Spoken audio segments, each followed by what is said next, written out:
Hey everyone, welcome back. My name's Jessica if you're new here, and I vlog about being a blended family. If you love to see vlogs, routine videos, or even content involving step-parents or co-parenting, make sure you hit the subscribe button, like this video, leave any questions in the comment section down below.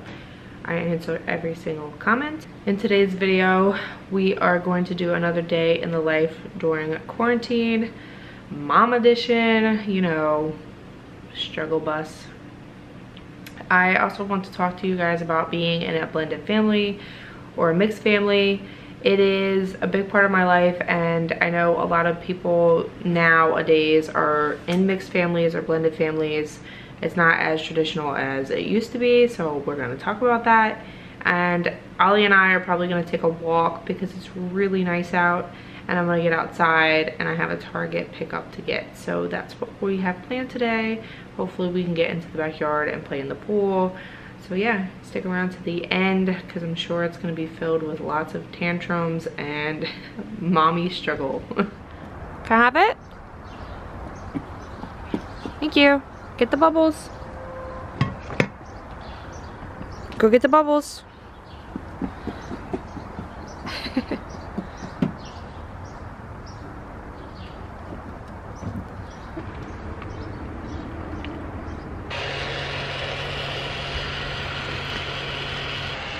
Okay, so we're starting our day out pretty much outside because it's gonna be nice today, even though it looks kind of crappy. Like you seen, I blew out the pool, so maybe in a little bit I'll fill it up so he can play with it later on in the day when it cools off a bit. Get down. I highly recommend this pool for anybody who has small kids because it has the slide and it has a sprinkler and a place to like throw your balls like a basketball net. It's really cute, and I will link it down below. And now he's stuck. Whoa, look at all those bubbles.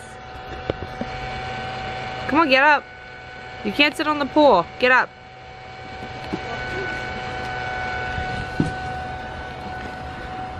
Come on. Don't mess with the pool, buddy. We're just gonna hang out for a bit, and we'll see you guys a little later when he's down for a nap so I can talk to you. It's just a tad bit windy out there, so I put a hoodie on and I put him a hoodie on. But he seems like he is... he seems like a little tired this morning. I'm not sure why. He slept until almost 6:30 and he's... well, 12 hours. He slept 12 hours and he's just not in a good mood today. I'm not sure why. It's probably his teeth. He's been teething since he was 2 months old. It never stops. So, it seems like he kind of just wants to relax for a little bit. So we're gonna hang out here and then I'll give him lunch and then try to put him down for a nap. Okay, okay. He's so cute. All right, buddy. My hair is just insane. Anybody else still struggling with the postpartum hair? Because this just not, what is this? And then when I sleep on it, it sticks up. I take showers at nighttime and now it's just a hot mess. And I can't get it to go down because it just, if I go like this and slick it down, it looks stupid. Whatever. I got Ollie to sleep. I started laundry. I picked up a little bit. And now I'm here to talk to you guys about being in a mixed family because what else is there to do? Like I said in my last video, I grew up in a blended family. My dad married my stepmom when I was very young. I was about 5 years old. I met my stepmom when I was young. They've been together for like 20 years. I'm 26. Anthony also grew up in a blended family. It is something that's not new here. So it's not strange to us to be in a blended family or mixed family, whatever you want to call it. We are not a traditional family here. And I hope that this is something that you came here to see because we are not a traditional family and we have a lot to offer. It's not just, oh, mommy, daddy. This is like lots of co-parenting. This is lots of struggles of finding who you are when it comes to your parents and having multiple parents and extended family. I hope you guys came here to relate to that subject because it's a very big part of our lives. And if you came here not knowing anything about blended families, or you're not part of one but you find that interesting, I hope you stick around. So moving on to like the mixed or blended family pros and cons. There are a lot. I did kind of like mention a couple in my last video, but I really want to get into the nitty-gritty of this part because it's very hard to be like, okay, this is just like a happy ending. It's not. It's very hard to bring families together, especially my parents. My parents had their own children before they met, and then they had one together. So it was very hard to bring two whole families together, but they did it. So I just want to start with pros because it's, you know, I want to get this upbeat before it goes negative. You get extended family, like I said. You get so much more than just like brothers and sisters. You get a whole other family added into the mix. My stepmom's family is very giving, and they love us, and they just accept us for who we are. And it's really nice to have that part in my family. Like, I still talk to plenty of my mom's family, but having a whole extra side of the family is very nice to have. My dad mentioned in his interview that I took, that I'll never post, that he felt it. Let me do a little backstory before I get into this. My dad didn't have us. My mom left and went to Gettysburg.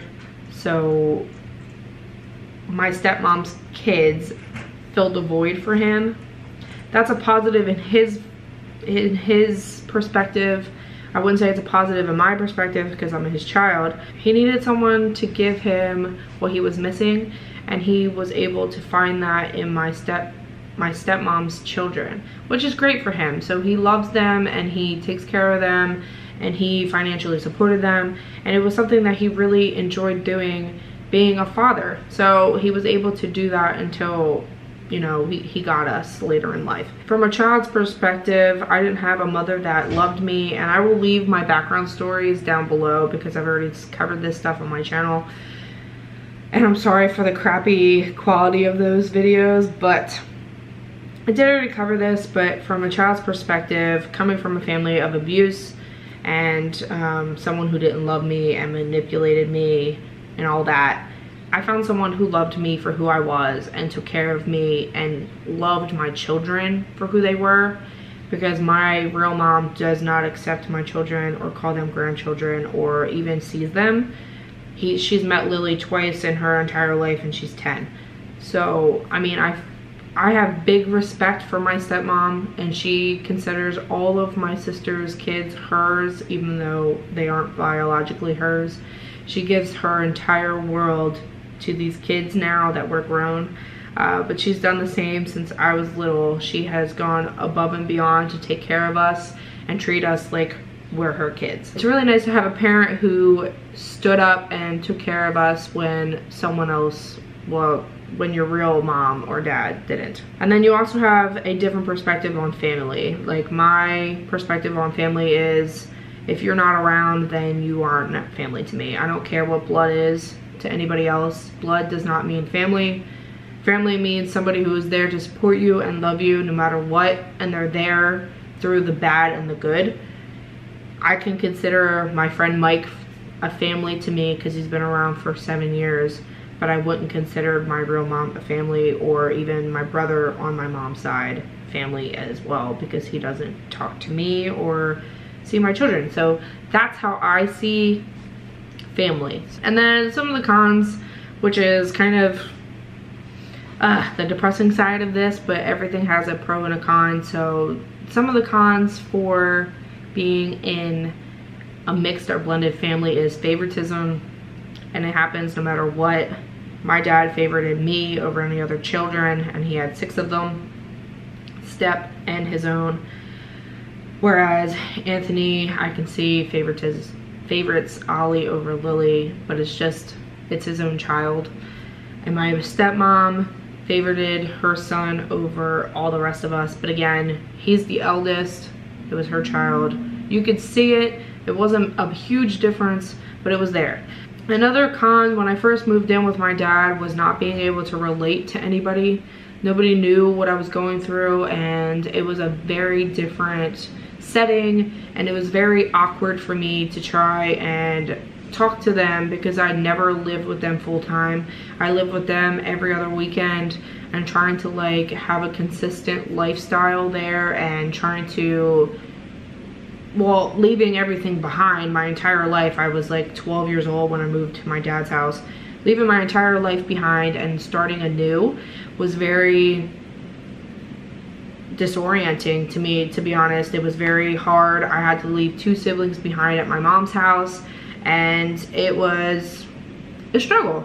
So not being able to relate to my dad or my stepmom was very hard. The only people I had that could relate to me are my two younger siblings, but they, like, I never talked to them about this type of stuff until recently, so it was very weird. To build on the favoritism, being an outcast, or feeling not loved in the situation, I ended up talking to my sister while she was down the other day, which will be in the vlog that's going up today. She told me that she didn't feel loved, and she felt kind of like an outcast, like she didn't belong with my dad. You really need to see the videos on my background to know what exactly happened, but my sisters ended up leaving my dad's house and moving back with my mom, even though it was a horrible situation. She just felt like she just didn't fit into that space, and she didn't feel loved by my stepmom, which again, it's probably because she felt the favoritism compared to, you know, being a stepchild. I don't know. Sometimes it's very hard, and growing up without my 2 sisters and it was just me, like I said, it was hard to relate to anybody, so you kind of feel like an outcast in your own house. So it did get a little better when Lillie showed up, but also it was still hard. This is kind of a funny one because every time I get asked like how many siblings do you have or what happened to your mom and stuff like that, it's very hard to explain my family. I have to lay it out because there are 8 of us. There's a lot of us, but most of them just aren't my full siblings. I only have 2 full siblings.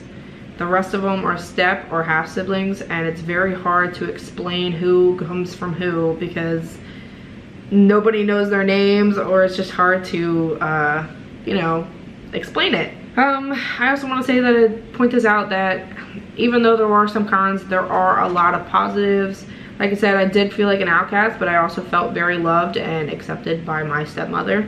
I feel like it was more so like my siblings didn't like me compared to my stepmom. Like, it's very hard to fit teenagers in together when they've already established that routine with their families. Does that make sense? I don't know. I also want to mention that, again, it's more common now than ever. I also want to break the stigma that stepdads will not be appreciated the way stepmothers are.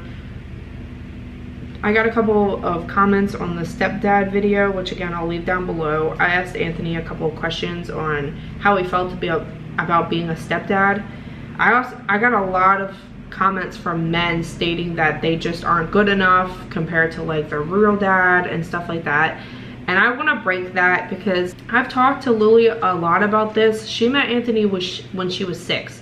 That gave her enough time to establish that relationship with her dad and be like, this is my dad. Meeting Anthony at 6 years old, she still had enough time to like grow with him. So he's been in her life for almost 5 years now, and I don't see her treating him any different than she treats her dad or me. She treats him like a father figure. She gives him respect, and she loves him the way she loves me. And I can't say what other moms are doing or other parents in general are doing with their kids, but he's not outcasted as a parent. He's allowed to do what he feels right in the moment. So that's pretty much how we do it. Again, I'll have Anthony talk to you guys a little bit later about this subject. I just wanted to, you know, come on here and talk about it a little bit more. And I would love absolutely love to hear your stories down below. Again, some are negative, I understand, like some people just don't work out. Some people don't relate to their others' kids and stuff like that. Like, I get it. I'm a positive image for these types of things. Like, I worked with my step parents in a mixed family, and I'm now working with a step parent in my own family. So I feel like it does take a lot of work, but it could work out. So I mean, I just don't want people to think, oh my god, this girl has kids, she is off the market. No, like, give it a chance. You'll never know what could happen. You could fall in love with that child in 2 days and want to be in that family. So yeah. I'm going on a huge tangent, I'm sorry. So I hope most of this actually makes it in the video, but I'm going to, you know, fold some laundry and get some stuff done. If you guys have any questions, please leave them in the comments down below.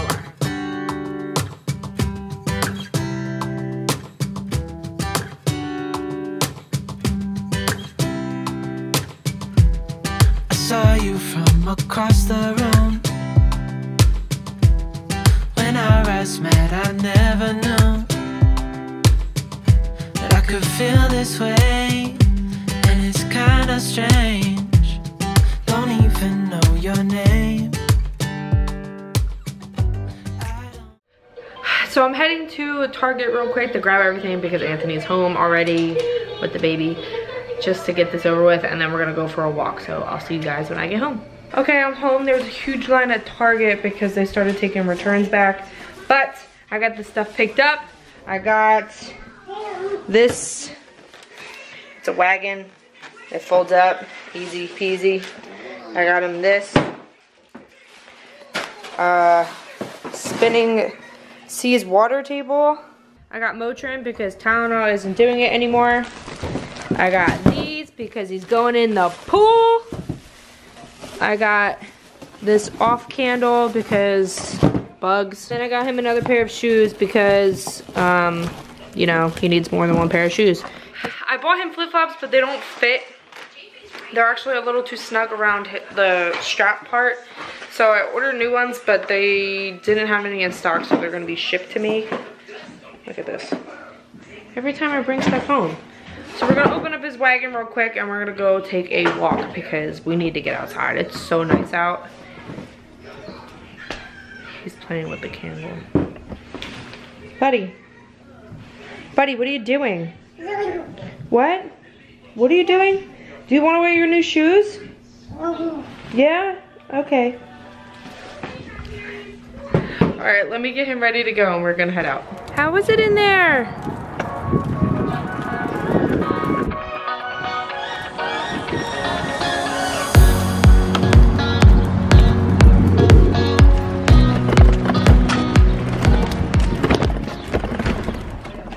Jessica is currently struggling to put this together. This water table. She's been doing this one piece for 20 minutes. It's not one piece, it's 6 of them. As you've seen, I put his water tower together and now I'm making dinner. I am making stuffed peppers with ground turkey instead of ground beef. I gave Ollie a bowl and something to play with while I do this. So I'm gonna show you real quick how I do it. And let's get going. We've been driving around, singing songs way too loud because we wanna. Picking up our love friends, fill up the car till it bends because we wanna. Yeah, we just wanna have fun. The trunk's full of wine. We're gonna stay up, have the time of our lives. The night is young, don't need anybody else. We came to party all night long, and we don't need no chaperone. We don't need nobody's attention, yeah, we just wanna dance on our own. We came to party all night long, and sing along to every song. We don't need nobody.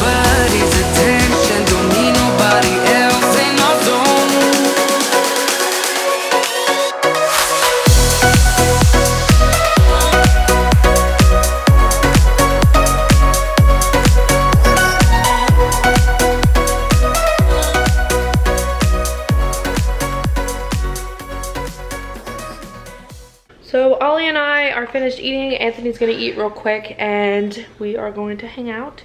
It's about 5 o'clock. I'm doing Ollie's nighttime routine. If you haven't seen his full daily schedule, like I said earlier in the video, I will leave it down below. And then, yeah, you won't have to see his nighttime routine like always. So I'm gonna end the video here, guys. Hope you guys enjoyed today's video. Be sure to give this video a thumbs up, and if you want to see more vlogs, make sure you subscribe and let me know in the comments what your favorite part of the video was. I'm always trying to make my content more entertaining for you guys. Thanks for watching, and I'll see you guys on Wednesday with a new vlog. Bye, guys.